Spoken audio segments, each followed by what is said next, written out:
Olá! O número de homicídios no Espírito Santo caiu após a volta parcial dos policiais militares às ruas, iniciada no sábado, 11 de fevereiro.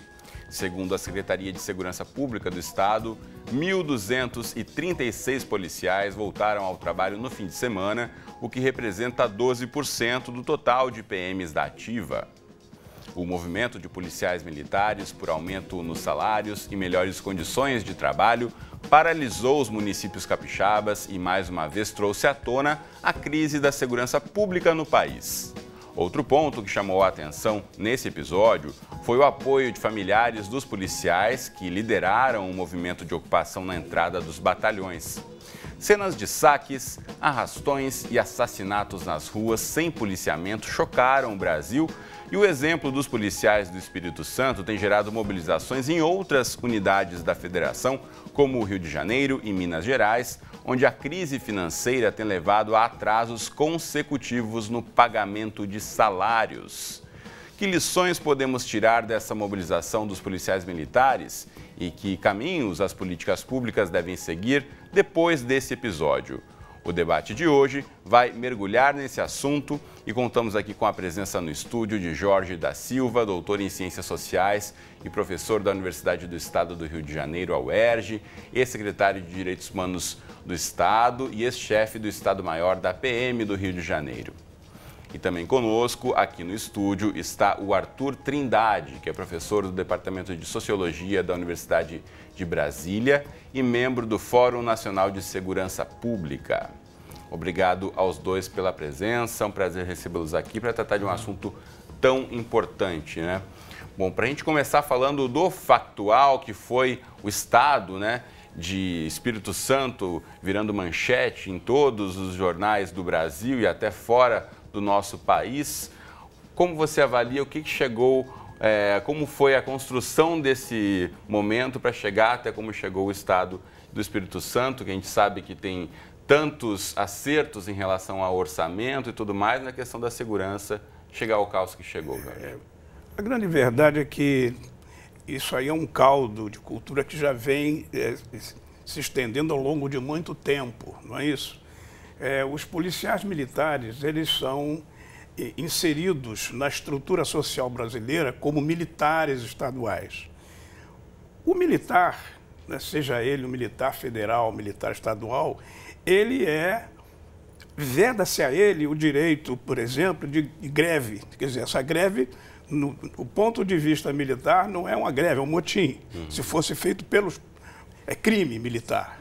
Então, militar não pode fazer greve. Tá. Mas como você proíbe, no fundo, ele é militar, mas ele é um trabalhador brasileiro, né? Ele não é um conscrito do Exército, por exemplo, que vai ficar ali 9 meses para fazer o serviço militar e depois vai embora. É uma pessoa que vai ficar na Polícia Militar durante 10, 20, 30 anos, né? Com filhos para estudar, com alimentação, quer dizer, são muitas implicações. Não tem direito à hora extra, ele não tem direito a sindicalizar-se, ele tem que estar à disposição da Polícia Militar durante o tempo que a Polícia Militar precisar. Se ele estiver saindo de serviço, né, depois de um dia de trabalho, e aparecer um serviço extraordinário, ele é convocado, ele não vai embora. Em grandes eventos, ele é convocado para participar daqueles grandes eventos. Então, tudo isso é feito com prejuízo da folga. Então, você coloca essa pessoa como militar, né, dá a ele todos esses deveres, e esses deveres não são compensados adequadamente. Quer dizer, você acaba tendo um profissional com tanta responsabilidade, com tanta autoridade, mas que às vezes não tem as condições mínimas de cuidar da sua família. Então, você tem esse caldo de cultura. Eu não estou dizendo que justifique o que aconteceu lá no Espírito Santo e que ensaiam aí em outros lugares. Eu acho que isso é muito lamentável, mas simplesmente imaginar que o Código Penal Militar e que os regulamentos militares vão resolver isso aí é utopia. tanto não vai resolver. É uma questão que a gente vai discutir ao longo do programa. Eu queria ouvir só o Arthur em relação a isso, porque discutiu-se se era motim, se era greve, paralisação. A terminologia pode variar de acordo com quem a aplica. Agora, o que de fato é consenso é que trouxe à tona a precária situação da Polícia Militar em muitos estados, para não dizer todos os estados no Brasil, né, Arthur? Sim, normalmente a reivindicação dos policiais, a que aparece em primeiro lugar é o salário, né? Mas há muitos outros problemas, né, na estrutura da carreira, principalmente da carreira dos praças, né? Às vezes planos de carreiras mal feitos, onde o profissional fica 10, 15 anos sem ser promovido, né? Trabalhando em condições péssimas de trabalho. Em alguns lugares, os policiais não têm um mínimo, como, por exemplo, um colete, né, com um prazo de validade, né, ainda vigendo, né? Enfim, então são muitos problemas que os policiais enfrentam, né? Numa situação de crise fiscal dos estados, a categoria dos policiais e a Polícia Militar normalmente é a mais afetada, porque normalmente a Polícia Militar é a primeira ou a segunda maior folha de pagamento dos estados, né? Então, certamente vai ser afetada. Aconteceu no Rio Grande do Sul, acontece no Espírito Santo, no Rio de Janeiro, enfim. Isso de um lado, os problemas são muitos. E de outro lado, como o professor Jorge da Silva chamou a atenção, os militares, os policiais militares são militares e, portanto, né, não poderiam fazer greve. De fato, faz-se greve, né? Então, a situação das esposas impedindo os policiais saírem dos quartéis, é óbvio que é uma tentativa de maquiar uma greve, porque se eles se recusarem a sair, seria considerado motim. Mas, de fato, é uma greve, né? Ou desse tipo, ou uma operação tartaruga. Aí tem uma série de invenções para tentar... São diversas formas para mostrar a insatisfação com o status quo, né? Mas eu quero aproveitar e chamar agora pela internet para conversar com a gente o Henrique Heckenhoff, que é ex-secretário de Segurança Pública do Espírito Santo e professor da Universidade de Vila Velha. Professor, bem-vindo ao debate. Quero já começar iniciando perguntando ao senhor que avaliação faz dessa crise na segurança e no seu estado. Eu, particularmente, tenho uma preocupação muito maior com os eventos futuros do que com a crise momentânea. Essa crise vai se resolver de uma forma ou de outra, mas como toda crise. Agora, o rescaldo que vai ficar disso é que é mais problemático, né? Em quanto tempo vai se levar para se recompor as relações de confiança internas dentro da instituição e da instituição com o governo e com a sociedade. De que forma o senhor avalia que isso pode prejudicar essa relação? Porque, a princípio, a relação de confiança entre Estado e polícia seria, né, inabalável, ou mesmo a crise de confiança da população com o sistema de segurança do Estado? Na verdade, a confiança entre esses atores é essencial para o funcionamento das instituições policiais e ela não é garantida formalmente. Quer dizer, essa confiança se conquista ao longo do tempo e se perde com relativa rapidez. E tanto da relação da instituição com o governo e com a sociedade, como internamente. Então, esse movimento certamente vai deixar cicatrizes e vai levar um tempo para que seus efeitos realmente sejam sentidos, percebidos e eventualmente resolvidos. Bom, nós abrimos o programa mencionando que houve uma volta dos policiais ao trabalho. Que diferença o senhor já percebe dos últimos dias, da semana passada, por exemplo, em que só se falava muito aí sobre a gravíssima situação e a sensação de insegurança, com hoje, pós esse fim de semana, o movimento nas ruas já voltou ao normal? O que o senhor pode relatar para a gente? O movimento vai e volta, né? Quer dizer, a cidade não voltou inteiramente ao normal e ao longo do dia isso vai se alterando. Então, ela está num movimento lento de recuperar a sua rotina. Inclusive, o senhor fala e nós ouvimos uma sirene ao fundo, ou seja, a polícia voltou de fato a circular. Tá havendo circulação tanto da polícia como Forças Armadas, Guarda Nacional. A cidade está razoavelmente segura, né? É difícil a gente avaliar se no mesmo grau que estava antes, mas basicamente normalizada a condição de segurança, mas a população vai ganhando confiança aos poucos, né? E certos serviços como transportes urbanos, do qual depende o funcionamento da cidade como um todo, não estão inteiramente assegurados todo o tempo. Agora, uma questão importante da gente mencionar é a relação das pessoas frente a essa sensação de caos, né? Um lado, tivemos grande parte da população, e a gente acompanhou muito pelas redes sociais, grande parte da população capixaba com medo de sair na rua, com medo de manter suas atividades de forma normal. Por outro lado, uma boa parte da população atuando em saques ou em atos de vandalismo. De que forma essa relação tem a ver com essa questão da segurança e da confiança das pessoas frente ao trabalho da polícia? Isso da população participar de saques foi absolutamente excepcional. Não podemos tirar daí uma lição, querer generalizar isso. Foram casos raros e isolados. Agora, a sociedade moderna está marcada muito mais por uma aversão ao risco do que pelo risco em si. A sociedade atual reage muito fortemente a qualquer possibilidade de aumento de risco. Então, o medo do crime é um fenômeno muito maior do que o crime em si, do que a violência em si. E o que a população está demonstrando nesse momento é isso, muita aversão à possibilidade do risco, de maneira que ela se recolheu muito mais do que seria necessário. Houve grande parte, quase a totalidade da população ficou em casa. Bom, e daqui para frente, num curto prazo, como o senhor avalia que deve ser retomada a rotina aí no Espírito Santo? O que está a ser demonstrado é que vai haver um retorno bastante lento, tanto das forças policiais como da população. As pessoas estão todas tateando, testando, né? Ninguém simplesmente voltou à rotina anterior, simplesmente voltou ao normal, não. Elas vão sentindo se podem e vão, aos poucos, tentando retomar. Claro que algumas pessoas mais rapidamente que outras.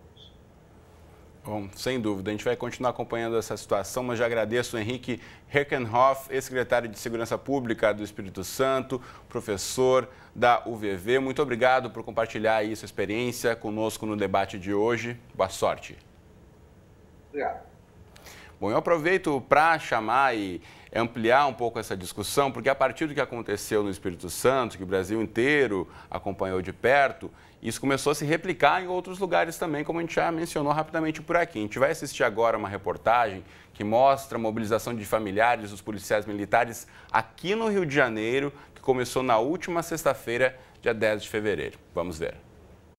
Em alguns batalhões da cidade, mulheres e mães dos policiais impedem a saída das viaturas. De acordo com o porta-voz da PM, Major Ivan Blas, as manifestações já eram previstas e a corporação adotou medidas para garantir o patrulhamento. O movimento reivindica o pagamento do 13º salário de 2016 e de horas extras. Vamos valorizar a polícia, sim! Hoje está todo mundo voltado para a PM, por quê? Porque estamos fazendo essa manifestação, porque o caos chegou, estamos sem pagamento, sem dinheiro, sem modos, eles não têm como trabalhar, não tem nada digno para eles. A PM reconhece que há insatisfação com a falta de pagamento. Há muito tempo já vem clamando por melhores condições de trabalho. Então é totalmente compreensível que observemos tais manifestações, mas repito, deixar abandonado um terreno que a duras penas foi controlado, pagaremos um preço alto para retomá-lo. Neste exato momento, enquanto policiais não estão lá, criminosos estão se mobilizando. A manifestação dos familiares dos policiais foi inspirada no movimento realizado no Espírito Santo. No estado vizinho ao Rio de Janeiro, o número de mortos por causa da onda de violência passa de 120. Nesta sexta, a PM capixaba indiciou 703 policiais militares pelo crime de revolta. Se condenados, a pena é de 8 a 20 anos de detenção em presídio militar e eles serão expulsos da corporação.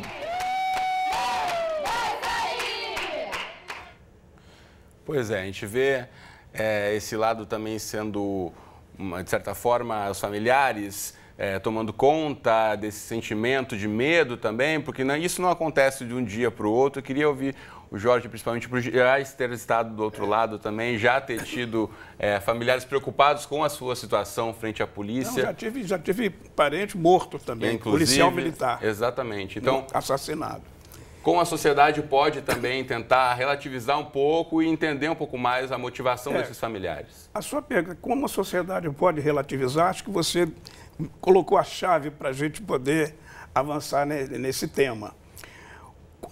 O policial militar, quando sai, é uma profissão interessante. Quer dizer, como você sabe, aqui no Rio de Janeiro é uma matança desenfreada de PMs. Quer dizer, o PM é acusado de matar, mas as pessoas não prestam muita atenção na quantidade imensa de policiais militares que estão sendo assassinados, assim, perseguidos para serem assassinados. Não pode usar farda, não pode levar carteira, porque se os traficantes, os bandidos souberem, matam.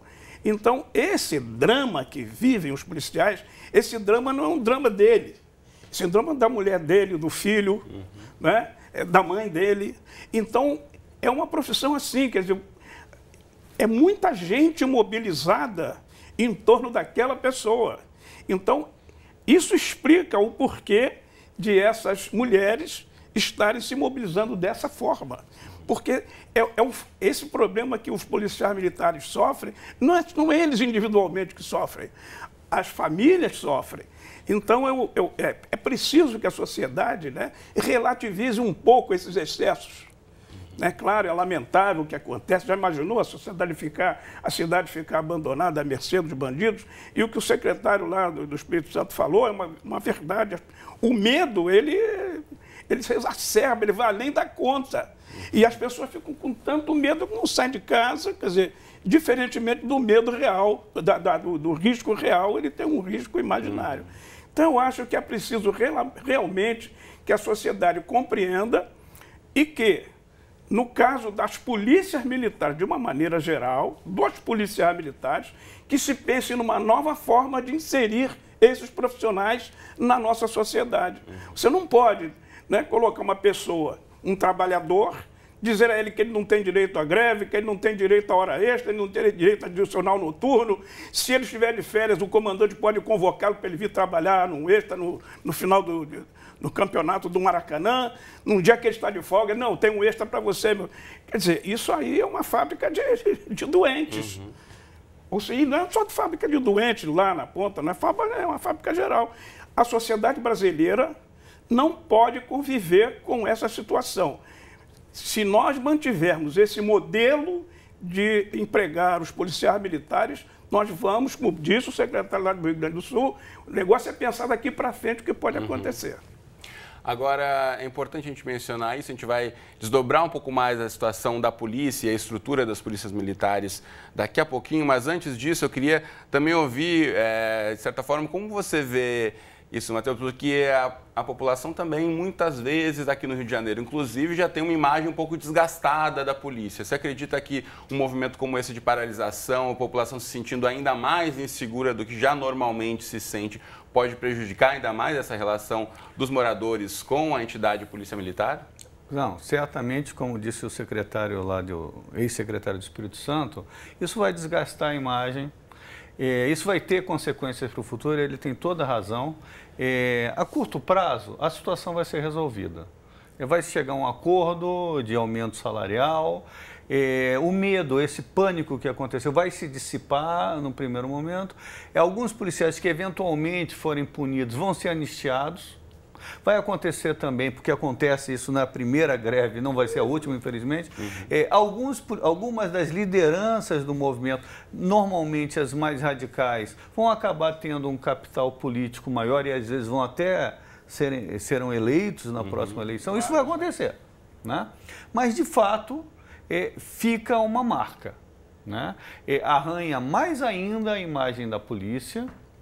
As próximas políticas de segurança pública que forem implantadas vão ser implantadas sobre a sombra de uma ameaça de um movimento desse tipo, né? Enfim, o prejuízo é enorme e de longo prazo.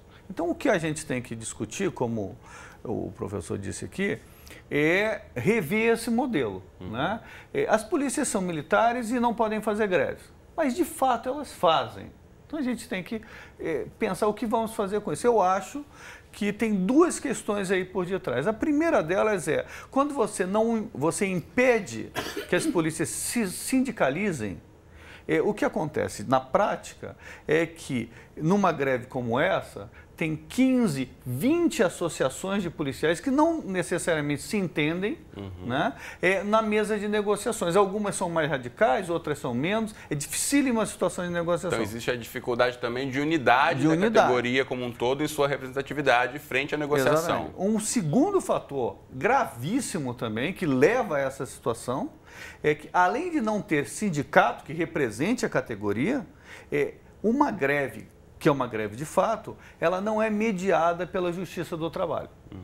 E, portanto, ela fica muito radical. É uma greve selvagem como essa que a gente assiste, onde, no caso do Espírito Santo, todos os policiais saíram das ruas. Né? Se fosse uma greve de médicos, a Justiça do Trabalho ia decretar que os serviços essenciais deveriam ser mantidos, etc. A gente precisa rever esse modelo.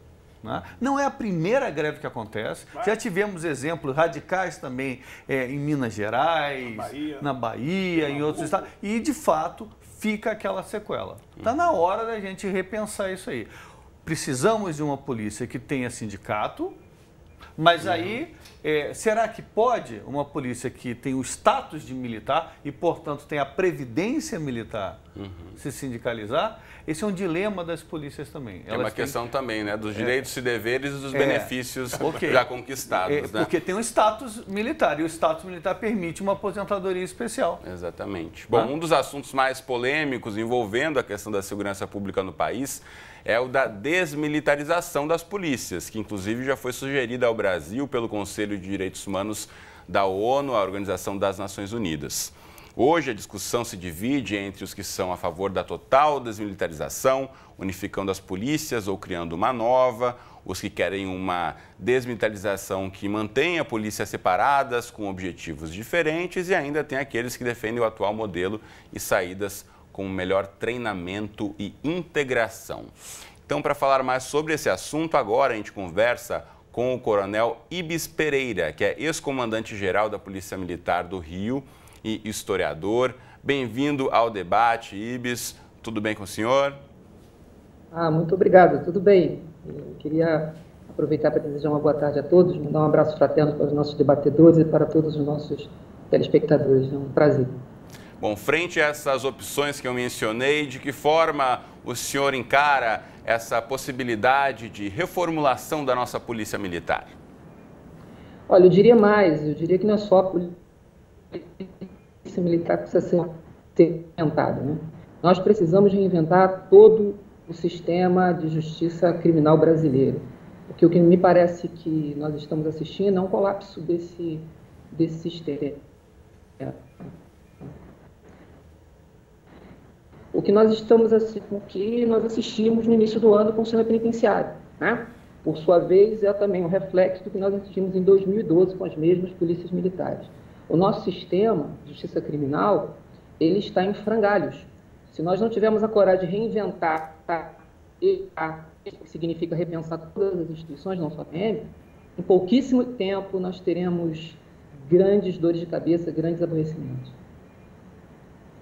Bom, Ibis, a gente está com um probleminha no contato pela internet. Eu já volto a falar com você, quero voltar aqui para o estúdio para repercutir essa questão que, como o Coronel Ibis aponta, é muito mais ampla do que a gente discutir militar ou civil ou não militar ou uma mescla dos dois sistemas, né? De que forma você vê isso? Mas eu volto à questão da desmilitarização e eu costumo dizer assim, desmilitarizar o quê? Quando você fala em desmilitarizar, você tem que pensar no que é militarização. Então, nós temos que compreender, e o Ibis já ia avançando nessa direção, nós temos uma sociedade militarista. A sociedade brasileira é militarista. Quando mataram 19 lá de uma vez só lá no Alemão, né, a sociedade aplaudiu. O secretário de Segurança compareceu a uma casa noturna, foi aplaudido. Ou seja, as pessoas querem que mate. O secretário de Segurança, né, alguns anos atrás, não. Foram reclamar que a polícia estava matando muito. Não. Comigo é assim, atira primeiro, pergunta depois. Então você vê as autoridades sempre com bravatas guerreiras. Né? Você vê as pessoas falando sempre que, né, que tem que matar, tem que fazer isso, bandido bom e bandido morto. Olha, esse discurso impregna todo mundo. Então, quando você... Jorge, você acha que tem que desmilitarizar a PM? Não. Tem que desmilitarizar a segurança pública. A segurança pública brasileira, ela é militarizada. Eu pergunto, o ethos da Polícia Civil é civil? O ethos, né, de outras organizações que trabalham nessa área é um ethos civil? Não. Todo mundo trabalha com um modelo de guerra na cabeça. Logo, essa coisa de você que eu colocar a PM é outra coisa. Então, por exemplo, desmilitarizar a PM. Não, eu acho que uma organização com 50 mil homens, ou de São Paulo com 100 mil, como é que se organiza isso e controla? Nesse sentido, eu acho que esse modelo, para você manter essas forças organizadas, é uma coisa. Outra coisa é você manter um policial militar e tirar todos os direitos dele. E não compensar isso com um salário condigno e com outras, né, compensações a essa retirada de direitos. Arthur, desmilitarizar ou não? Eu acho que esse é um falso debate, honestamente. Em todo lugar do mundo, todas as polícias, em alguma medida, são próximas às Forças Armadas. Seja nos símbolos, seja na hierarquia, frequentemente recrutam policiais que vêm das Forças Armadas, enfim. Agora a gente tem um grau de militarização. Tem alguns aspectos que são militarizados em umas polícias, outras não, né? No caso brasileiro, a gente está falando da greve, então esse status de militar não poder fazer greve. Boa parte das polícias no mundo pode se sindicalizar e pode fazer greve. Enfim, né? Então, essa eu acho que é um falso debate que acaba nos levando a pensar que tem uma fórmula mágica para a polícia. Né? Queria ser uma ilusão de que polarizando você vai conseguir encontrar alguma solução fácil, Jorge, que não existe. Vai desmilitarizar a polícia militar. Sim, mas a polícia civil guarda alguns traços, né? Muito próximo das polícias militares e das suas armadas. Tem 2 carreiras, né? Tem um ethos militar, etc, etc. Agora, tem uma coisa essencial, né? Para a gente debater, e o professor colocou aqui muito bem. Né? As polícias brasileiras, militares, civis também, mas as militares, são polícias muito grandes, por causa da necessidade. E às vezes precisavam até ser maiores. Mas o fato é que, como elas são estaduais, no Brasil nós temos uma polícia de 100 mil homens e mulheres, que é a Polícia Militar do Estado de São Paulo, que se fosse um exército, seria o 3º maior exército da América Latina. Menor apenas que o brasileiro e o mexicano. Né? Nós temos polícia de 60 mil policiais, 50 mil policiais. Como é que você vai manter uma polícia desse tamanho com uma estrutura diferente da estrutura militar?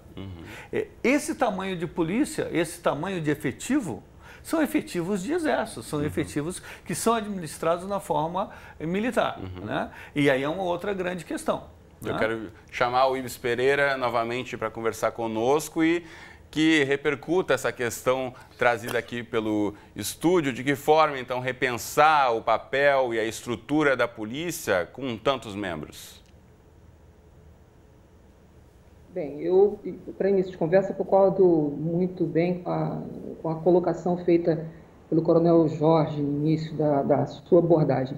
A gente precisa compreender o tema da desmilitarização ou da militarização sobre uma perspectiva mais ampla, tem a ver com uma certa mentalidade, uma mentalidade que atravessa não apenas as polícias ditas militares, como também outras instituições, né?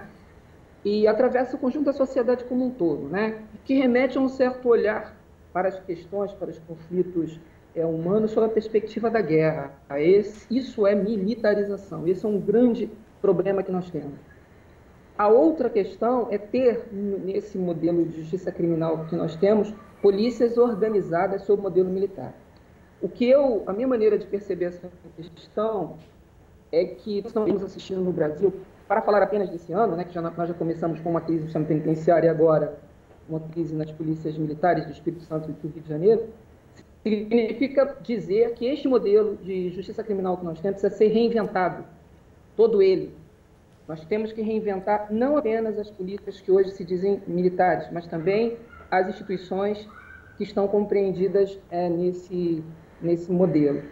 E, de um modo geral, a função policial no mundo inteiro, ela é uma função civil e desenvolvida por polícias civis.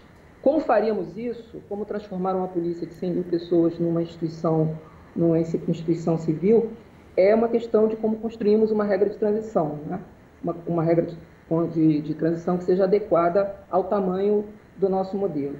Então, é preciso avançar no sentido de pensar a desmilitarização no sentido de desmilitarizar a política, né? Desmilitarizar as cabeças, desmilitarizar os nossos espíritos, parar de olhar para a questão criminal do ponto de vista da guerra, e também avançar no sentido da reinvenção dos órgãos do sistema de justiça criminal. Me parece Sem que dúvida. tudo isso... Olá, como? Não, eu concordo com você, sem dúvida. É um debate que precisa ser ampliado para a gente conseguir aprofundar essa discussão e também não se deixar levar para um momento de crise, em acreditar que existe uma solução fácil para esse problema. Pelo adiantado da hora agora, Ibis, eu preciso me despedir de você. Coronel Ibis Pereira, comandante-geral da Polícia Militar do Estado do Rio de Janeiro, historiador. Agradeço muito sua participação conosco aqui no debate. A gente volta a tratar dessas questões numa próxima oportunidade. Obrigado. Eu agradeço. Bom, a gente vai falar um pouquinho mais no próximo bloco também sobre o papel de todos nós frente a essa discussão. E se você aí quer se aprofundar um pouco mais sobre o assunto, não deixe de assistir no Futura Play o documentário Armados, que inclusive já ganhou prêmios internacionais. Está aí na tela para você, um documentário financiado aqui pelo canal Futura, em que tratamos também da questão da arma no Brasil, que é fundamental e tem essa relação direta aí com a criminalidade no nosso país. Então aí só um trechinho para você, a animação inicial de Armados. A gente faz um rápido intervalo e já volta com o debate aqui no Futura. Não sai daí. O debate está de volta para falar sobre a crise na segurança pública em todo o país. Oficialmente, o Brasil não está em guerra com nenhuma outra nação, mas quando se olha para dentro, o que se vê é uma guerra urbana. Em 2015, 58 mil pessoas foram assassinadas no país. É como se a cada 9 minutos uma pessoa fosse morta de forma violenta. O Fórum Brasileiro de Segurança Pública, que fez esse cálculo, afirma que morre mais gente assassinada no Brasil do que em países que estão de fato em guerra. Na Síria, por exemplo, em 4 anos morreram 256 mil pessoas. No Brasil, no mesmo período, foram quase 279 mil. Para entender esses números e apontar para as possíveis soluções, nós contamos aqui no estúdio com a presença de Jorge da Silva, doutor em Ciências Sociais e professor da Universidade do Estado do Rio de Janeiro, a UERJ, e ex-secretário de Direitos Humanos do Estado e ainda ex-chefe do Estado-Maior da PM do Rio de Janeiro. Também conosco, aqui no estúdio, está o Arthur Trindade, professor do Departamento de Sociologia da Universidade de Brasília e membro do Fórum Nacional de Segurança Pública.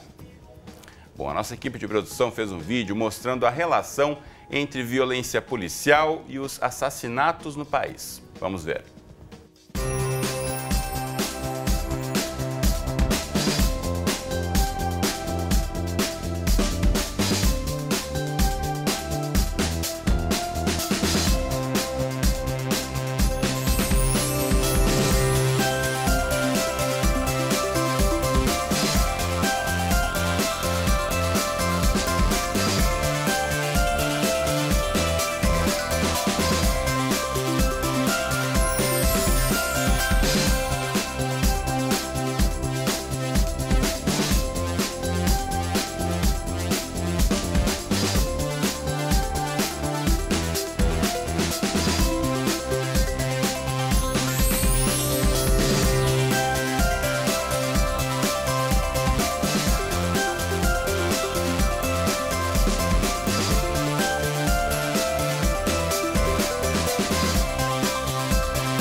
Pois é, no primeiro bloco aqui do debate, nosso convidado Jorge da Silva já mencionou a questão, inclusive, da morte dos policiais, que muitas vezes não é tão debatida quanto a morte de civis. Agora, o que a gente percebe muitas vezes em discussões e debates com a população é quando em grandes eventos, por exemplo, ou em situações extremas, como temos vivido aí ao longo dos últimos meses, quando a Força Nacional vai para as ruas, a sensação da população parece que é de maior segurança. E aí isso vai contrariamente ao que a gente tem discutido aqui, que é de uma polícia com outro enfoque, com uma outra abordagem, com outro treinamento. Como é que você vê? É um paradoxo a gente pensar nisso, essa discussão de que tem que desmilitarizar a polícia, mas quando vem as Forças Armadas, a Força Nacional, a população se sente mais segura, Jorge?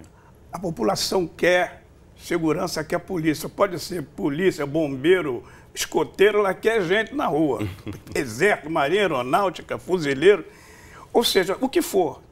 Então, o grande problema é o seguinte, esse movimento agora, essa coisa que aconteceu no Espírito Santo, quer dizer, há males que vêm para bem. Quer dizer, você vê uma polícia que sempre desvalorizada, a polícia militar, sempre criticada, mesmo quando está certa, mesmo assim é criticada. Né? Nós temos aí esse saldo mundial de mortes e as pessoas às vezes ficam associando isso à má atuação da polícia militar ou ao fato de a polícia militar, às vezes, em confronto. Né? Agora, esta é uma coisa. Agora, diferente é você quando tem policiais sendo caçados. Os policiais não caçam pessoa para matar. Quer dizer, então as pessoas não percebem isso. E o que está acontecendo lá no Espírito Santo, aqui no Rio de Janeiro, de certa forma, graças a Deus a coisa não se ampliou tanto, é o seguinte, eu não sabia que as pessoas queriam tanto a polícia militar. Fiquei sabendo disso agora. Porque não pode, tem que... Ou seja, então, eu acho que tem isso. Quer dizer, as pessoas começaram a compreender a importância dessa corporação. Essa corporação, ela tem que ser prestigiada, tem que ser valorizada, e ela tem que ser valorizada como? Por intermédio dos seus integrantes. Agora, você ficar o tempo todo, são despreparados, são isso, são violentos, o tempo todo com essa ladainha, isso não é bom para ninguém. A polícia, é claro, você tem os maus aí, é preciso punir, é preciso treinar melhor a polícia. Tá? Agora, é preciso valorizar esses trabalhadores. Porque se você não fizer isso, é ruim para todo mundo. Arthur, por um lado existem os policiais que de fato são caçados muitas vezes, né, por traficantes, por facções criminosas. Por outro lado, existe a corrupção também dentro da polícia que não pode ser ignorada. Mas como é que não ia ter corrupção dentro da polícia num país como o nosso? Sabe, cheio de ladrão no Brasil inteiro, nível nacional, nível estadual, o governador desse estado está preso. E aí? E aí, Arthur? Bom, Bom, eu acho, primeiro, nós aqui no Brasil temos uma tendência de resumir as polícias, né, e idealizar uma polícia. Né? O Brasil tem 27 polícias militares. São totalmente diferentes. Né? Algumas polícias têm uma taxa de letalidade, né, elevadíssima. Né? Algumas... Só pontuando, né, essa diversidade de polícias frente ao que prevê a nossa Constituição. Sim. Por conta dos estados. Claro. Né? Então, nós temos algumas polícias que, de fato, têm uma letalidade policial altíssima, né? Que espanta, né? Medidas têm que ser tomadas. Em alguns estados onde a letalidade policial é muito alta, depois observando, você verifica que não é a polícia toda. 2, 3, 4 unidades têm uma letalidade muito alta. Né? Em alguns lugares, normalmente a letalidade policial vem acompanhada, também nem sempre, mas normalmente vem acompanhada da vitimização policial. Né? Que se valoriza muito pouco também o policial. Um policial morre e ninguém fala nada. Né? Agora, não é assim no Brasil todo. Nós temos estados, unidades da federação, onde a letalidade policial é muito baixa. Né? Rio Grande do Sul, Minas Gerais, a letalidade policial da Polícia Militar do Distrito Federal, né, morre no Distrito Federal em confronto com a polícia menos de 5 pessoas por ano, né, para uma cidade de 3 milhões de habitantes. Né? Então a letalidade é baixa. Né?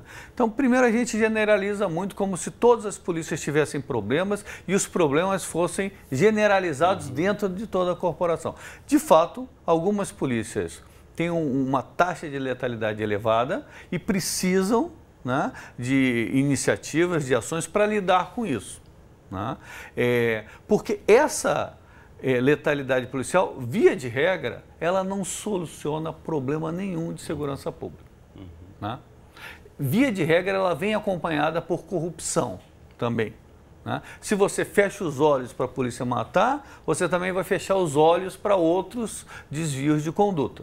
Né? Bom, mas, só para concordar, mas eu acho que a gente deveria também olhar para a letalidade, para a vitimização policial.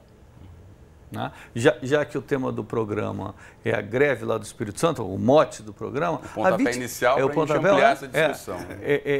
A vitimização policial, as condições de trabalho dos policiais. Né?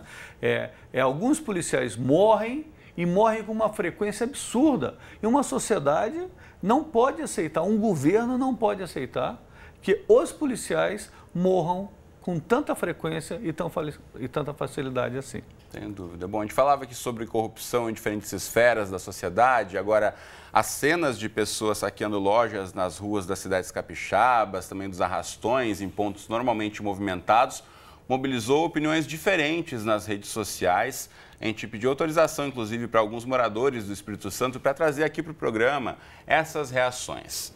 Então, a gente vai ver na tela, a Márcia Carolina, por exemplo, apontou para as consequências da mobilização dos policiais na rede de saúde. Ela fala sobre o fechamento de postos de saúde, os problemas na vacinação contra a febre amarela, que é um outro problema seríssimo que o nosso país enfrenta nesse momento. Já a Patrícia Assed fala sobre mudança de comportamento dos motoristas no trânsito da capital Vitória por conta do medo de serem assaltados. Bom, então, para discutir um pouquinho sobre esse tipo de comportamento na ausência das forças policiais e também porque os boatos têm ganhado força nesse momento de insegurança, a gente conversa com Bernardo Conde, que é doutor em Ciências Sociais e professor de Antropologia da Pontifícia Universidade Católica, a PUC do Rio de Janeiro. Bernardo, bem-vindo ao debate. Obrigado por ter aberto um espaço aí para conversar conosco. E já quero começar iniciando perguntando a você como analisar um pouco essa sensação de caos, de medo generalizado que tomou conta aí das populações, não só do Espírito Santo, como de outros estados também, a partir dessa ameaça aí de ausência total de policiais nas ruas. Boa tarde a todos. Eu acho que tem que começar a entender o processo como um sintoma, né? O que está acontecendo no Espírito Santo não é o problema em si, é um sintoma de algo que é anterior, é a febre. Né? É a febre que tem que ser tratada, claro, mas você tem que buscar infecção. Uma sociedade que precisa, em excesso, da polícia é porque tem um acordo moral, tem um acordo da ideia de sociedade e bem-estar que está frouxo, que não está funcionando bem. Então, você discutir a qualidade com que se coloca a instituição, polícia, a maneira como ela é, de alguma maneira, destruída, rebaixada como valor, trazendo uma consequência para além da insatisfação do próprio policial e da própria população, que é a estrutura de modelos, né? Quem é que vai querer ser policial numa sociedade que traz a polícia como algo extremamente negativo, né? No meu tempo de garoto, todo mundo queria, na brincadeira polícia e ladrão, ser o policial. Hoje já não é bem assim, né? É curioso isso. Por quê? Porque você desconstrói o modelo e vai criando uma instituição que ninguém confia. Então você tem aí uma questão. A segunda questão é essa, de uma moral, de valores que está frouxo. Por quê? Vamos fazer uma analogia. Todos nós pegamos uma estrada, estamos no trânsito e nos deparamos com um engarrafamento, né? E esse engarrafamento, eu estou lá parado, esperando minha vez, acompanhando o engarrafamento, irritado, chateado, está calor, quero férias. E estou vendo uma série de pessoas ultrapassando pelo acostamento. É proibido. E nada acontece, né? Eu estou, de alguma maneira, ficando no engarrafamento porque eu acredito nos valores que foram estabelecidos de vamos funcionar para o bem comum, para a sociedade funcionar bem. Mas está todo mundo passando pelo acostamento e ninguém está sendo punido, e ninguém está discutindo isso direito, ninguém está discutindo isso a fundo, e pior, ninguém está valorizando a posição de quem está no estacionamento.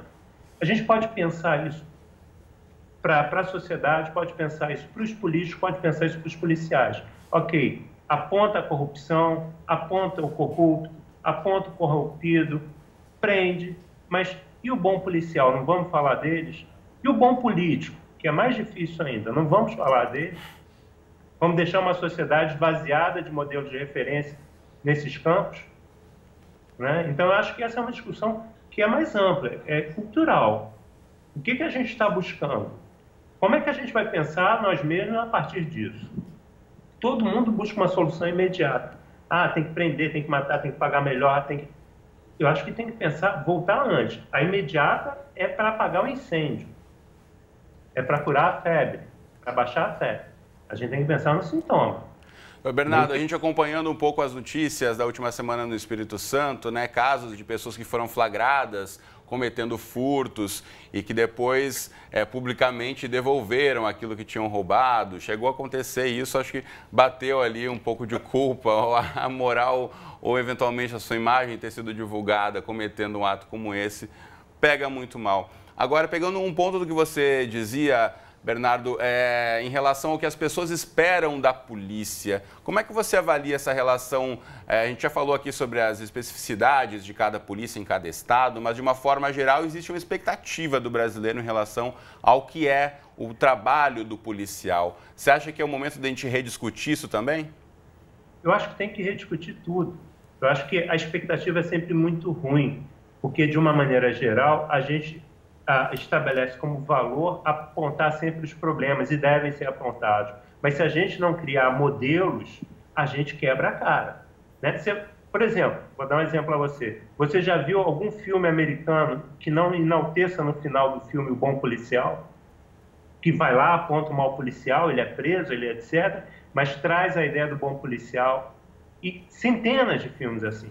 Vai ver os filmes brasileiros, vai ver a nossa referência. É uma ideia de destruir as instituições o tempo todo. A gente tem uma cultura de desvalorizar aquilo, não sei se por medo, não sei se é uma ideia de me pretender europeu, né, ou norte-americano, que a gente sempre fala no Brasil mal.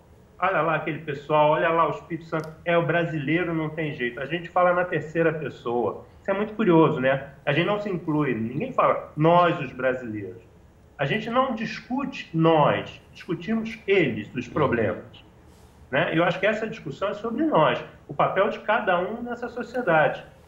Essa reflexão que a gente tem que fazer. O papel da imprensa, o papel do cidadão, o papel do professor, o papel do policial.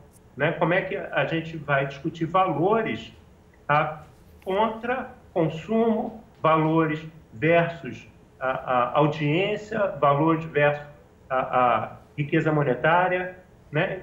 Educação, longo prazo. Como é que a gente pensa uma sociedade suprapartidária em relação à educação? Algo que tem que ser planejado e acordado por todos, porque educação é um processo de longo prazo. Não se tem resposta de educação em 5 anos, 10 anos. Sem dúvida, Bernardo. Eu vou interromper você rapidamente, eu quero ouvir aqui no estúdio Jorge, que já fez parte da corporação. Você vê isso também, muitas vezes, a falta da valorização do bom policial pela população? Olha, eu costumo dizer o seguinte, como você pensa os casos, né, isolados, claro, é um caso isolado aqui, um caso isolado ali, no final são muitos casos isolados e as pessoas fazem uma ideia de que a maioria é sim. Uhum. Mas não é verdade. Nós temos aqui no Rio de Janeiro 50 mil policiais militares. Ora, se você tiver 1% de desviados, você tem 49 que não são desviados. Então essa ideia de ficar sempre, né, colocando a pecha de corrupção, de despreparo na polícia, isso é muito ruim. Principalmente quando você vê pessoas sabidamente corruptas acusando corrupção na polícia. Uhum. Quer dizer, eu vou voltar a esse tema aqui. Uhum. Né? Nós vivemos no Brasil hoje, e nós com vários, né, casos de pessoas acima de qualquer suspeita presas. Né? Aí as delações, o governador preso, aqui, senadores presos, e grandes empresários presos. E aí, como é que é? Uhum. Vamos continuar falando da corrupção do policial que pegou o dinheiro lá do guarda, lá do motorista? Já foi assim durante algum tempo. A polícia era uma espécie de geni, né? Eu costumo dizer. Você precisa dela, mas tome bosta. Então, eu acho que a gente precisa realmente mudar a maneira de encarar. O professor está com toda a razão. A gente só fica procurando o erro. Vamos enaltecer as grandes ações, né? A Polícia Militar, a Polícia Civil, em suma, dentro de todas as instituições há exemplos positivos. Por que só ficar focando nos exemplos negativos? Eu acho Agora, isso. doutor, aqui no Rio de Janeiro, um caso que foi muito debatido e serviu aí como exemplo para outros estados também, foi o caso das UPPs, que foi avaliado de uma forma positiva por muito tempo. Nesse momento agora se fala no desmonte das UPPs ou na crise das UPPs também. Como é que você avalia isso que, por um certo momento, também houve ali uma admiração daquela comunidade local e essa imagem construída parece que tem aí sido abalada nos últimos anos? O caso das UPPs, o caso de algumas iniciativas lá no Ceará, a Ronda do Quarteirão, em Pernambuco, o Pacto pela Vida, nós temos excelentes exemplos, né, de políticas de segurança pública, de iniciativas das polícias militares ou civis, que deram bons resultados e trouxeram uma boa imagem para as polícias. Eu queria só chamar a atenção de uma questão. Quando a gente está se referindo às polícias e aos policiais corruptos, violentos, etc., via de regra, a gente, de alguma maneira, a gente está falando do indivíduo. A ideia de que tem umas maçãs podres dentro daqueles cestos, tem alguns, né? Mas tem uma outra questão, né, que é a instituição. Né? O quanto a instituição, polícia, eu estou falando da polícia, mas eu poderia falar também da universidade, poderíamos, como o professor comentou, podemos falar do hospital, da escola, enfim, mas já que a gente está discutindo a polícia, o quanto a instituição se preocupa, né, com a sua imagem e a sua credibilidade, o grau de confiança da população. E aí nós temos uma grande mudança que não é só no Brasil. Né? Hoje no Brasil a gente só sente esse resultado, né? O mal-estar disso. É a ideia que durante uns 50 anos, talvez, as polícias se ocuparam quase que exclusivamente dos criminosos. Né? Não era tema a relação da polícia com o cidadão, isso não era um grande tema. Pois é, hoje é o grande tema. Né? Qual a relação da polícia com o cidadão? O quanto o cidadão confia na polícia?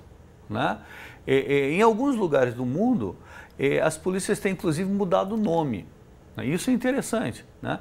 Em vez de se chamarem, por exemplo, força de polícia, tem se chamado agora serviço de polícia, para deixar bem claro que a polícia é um serviço público. Né? E precisa focar no cidadão, na confiança que o cidadão deposita nessa polícia, né? Na sua credibilidade. Né? Isso é cada vez mais valorizado. Talvez esse foco demasiado em combater o crime e acabar com o crime, não que combater o crime e acabar com o crime não deva ser importante, mas primeiro, não depende só da polícia. Não depende só da polícia. Como no primeiro bloco o coronel chamou a atenção, depende do sistema de justiça criminal, depende da atuação do Ministério Público, que as pessoas não falam, depende da atuação do Judiciário, que a gente às vezes esquece que o Judiciário é muito importante, né? Mas depende de várias outras coisas, outras instâncias. Né? Talvez as polícias deveriam agora, e já estão fazendo isso, né? Tem uma ou outra iniciativa muito interessante, como a UPP, né?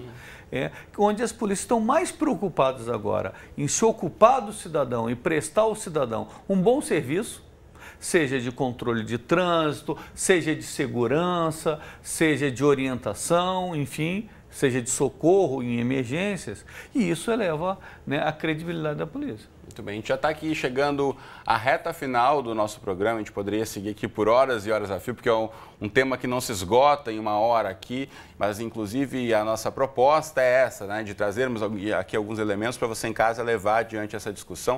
Eu quero só voltar a chamar o Bernardo Conde antes de encerrarmos para uma conclusão rápida. Bernardo, a gente sabe de alguns outros casos, né, de polícias mundo afora, em que a postura até na abordagem é diferenciada. Você acha que a gente está caminhando para esse tipo de discussão no Brasil?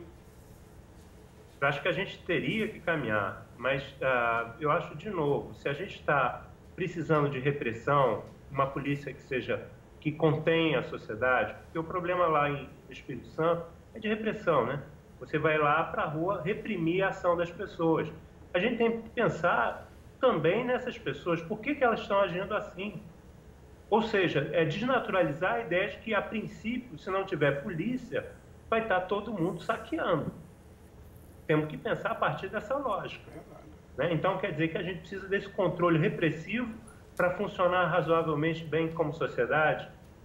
Ou será que a gente tem que ampliar essa discussão e pensar a polícia como um elemento integrador e principalmente para atuar no desvio? No desvio no sentido fora da norma, daquilo que é excepcional, e não na ideia da contenção de uma sociedade ou de fornecer uma ideia de segurança porque as pessoas estão apavoradas. Muito bem. Então, a discussão, acho que o buraco é mais embaixo nesse sentido. A polícia como uma polícia cidadã interagindo, ok. Mas quando você fala de UPP, todo mundo está sabendo, inclusive o Beltrame sabia que só o PP numa favela não vai resolver nada. Sem dúvida. Beltrame, o ex-secretário de Segurança do Estado aqui do Rio de Janeiro. Bom, pelo adiantado da hora, eu preciso me despedir, então, do Bernardo Conde, professor de Antropologia da PUC do Rio. Muito obrigado, Bernardo, pelas contribuições no debate de hoje. Um abraço para você. Um abraço, prazer. Bom, a gente tem um minutinho para concluirmos, para cada um. Por favor, Jorge, para onde estamos andando com a polícia no Brasil? Olha, eu acho que nós estamos andando...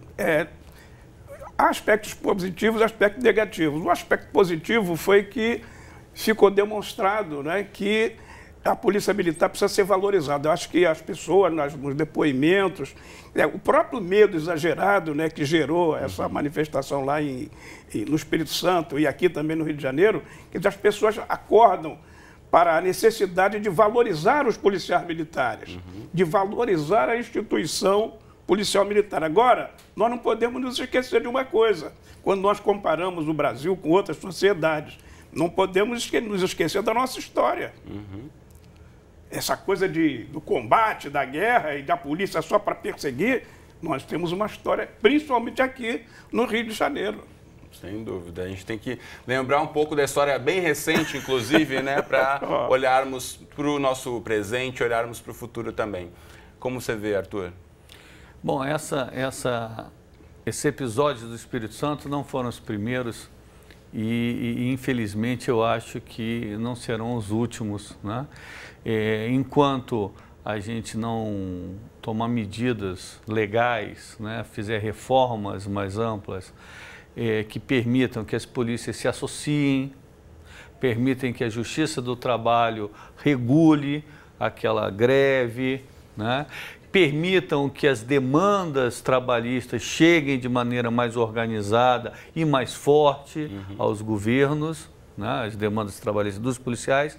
Enquanto a gente não mexer nisso, não reformar isso, nós vamos ter outros episódios, sempre dramáticos, sempre gerando um pânico enorme, né? E ao final de tudo fica aquela sensação que todos perderam, né? Perdeu a sociedade, né? Perdeu a polícia que arranhou uma imagem, né? Enfim, precisamos reformar. A gente vai voltar a tratar desse tema aqui no debate, com certeza, mas por agora, então, Arthur Trindade e Jorge da Silva, muito obrigado pela presença dos dois no nosso programa de hoje. Foi um prazer. Valeu. Obrigado. Você de casa, obrigado pela companhia. Como eu disse, o debate acaba aqui no programa de TV, mas leve essas ideias adiante. Você pode conferir esse e outros episódios direto do seu celular, do seu tablet ou computador, direto do nosso futuraplay.org, sua nova forma de acessar o Futura. Um abraço para você e até a próxima.